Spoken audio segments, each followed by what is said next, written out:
Ce lundi soir, le Théâtre du Châtelet à Paris sera le théâtre d'un événement qui pourrait changer l'histoire du football français. La 69e édition du Ballon d'Or va couronner le meilleur joueur du monde pour la saison 2024-2025 et tous les yeux seront rivés sur Ousmane Dembélé. À seulement 28 ans, l'attaquant du Paris Saint-Germain se positionne comme l'un des grands favoris pour remporter ce prestigieux trophée. En cas de victoire, cela marquerait la 8e fois qu'un joueur français soulève ce prix, permettant ainsi à la France d'égaler le record détenu par Lionel Messi, le seul joueur à avoir remporté ce titre à 8 reprises. La concurrence sera rude, mais Dembélé a prouvé sa valeur sur le terrain, remportant à la fois la Ligue 1 et la Ligue des Champions cette saison. L'ombre de Messi, le joueur le plus décoré de l'histoire, plane toujours sur cette cérémonie.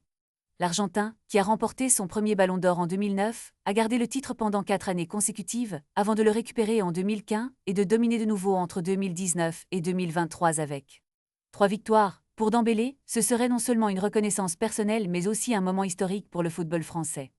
Rappelons que le dernier Français à avoir remporté ce prix était Karim Benzema, en 2022, mettant fin à une attente de 24 ans depuis le sacre de Zinedine Zidane en 1998.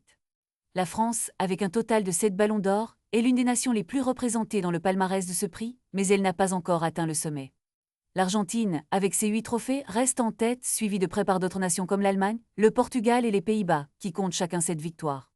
Alors que le suspense monte, il est clair que ce ballon d'or pourrait marquer un nouveau chapitre dans l'histoire du football français. Dembélé est prêt à faire vibrer la France et à écrire son nom aux côtés de plus grands. La victoire est à portée de main et le monde attend avec impatience de voir si Ousmane Dembélé saura saisir cette opportunité historique.